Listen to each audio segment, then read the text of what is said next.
আসসালামু আলাইকুম বন্ধুরা। এই তো আমি তেলের পিঠা বানানোর লাগে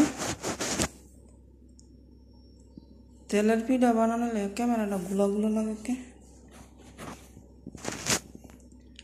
তেলের পিঠা বানানোর লাগে মানে চাল পোলাও চাল ছিল দেশে আনাইছিলাম আর বান্ধবীরাতে, আর হেন চিনি মানে নারকেলের ফাঁকি লবণ সব কিছু দিয়া লইছি। আর এই তো মানে মেশিন গরম হয়ে গেছে দেখে মেশিন ইয়ে যাচ্ছে তো পোলাও চাল। আর এখানে ধরেন পাশের বাড়ির সেরিয়ে মুরগির গিলা দিছিল, তো আমি গরম পানি দিয়ে ভিজাইতেছি মানে রান্না। আজকে তো আর মানে নেই, মানে হেরা তাইয়া করবো, ঠিক আছে। কালকা তো রান্ধিলে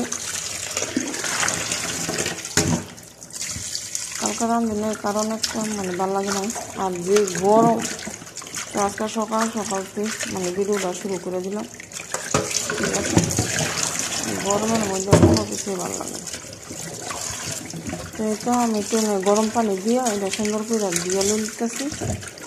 আর গিলা তো মানে আমার প্রবাসী ভাইরা তো জানে গিলা তো পরিষ্কারই থাকে, ঠিক আছে, অপরিষ্কার তো আর থাকে না।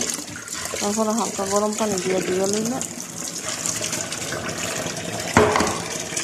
দৌড়ে গেছে, ঠিক আছে।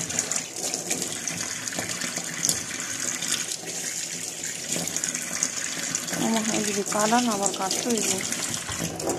আলু কেটে লইছি আর তো গিলার লাগে কালকা যে মশলা বেলার করেছে, আজ তো পাশের বাড়ির সেরিয়ে আজকে আমার লগে খাইব, তো মানে চাইলেও কটা বেশি ভিজাইছি। আর ভাতের পানি লই লইছি। আর এনে ধরেন পিঁয়াজ আর টমাটো কাটটা লইছি। আর এই তো আমার গরুর মাংসটা আমি ম্যারিনেট করে রাখছি, ঠিক আছে। শুধু আপনাকে দেখানোর লাগে আমি অনেকক্ষণ তো বোয়াই নেই, তো এই তো এখন বোয়াই দেবো নিয়ে এইটারে। এই তো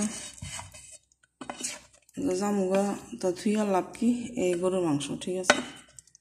তো থুইয়ার লাভ নাই, তো একবারে হেরাইন দালাই আর সময় সুযোগ করে খাই নিতে পারেন, ঠিক আছে।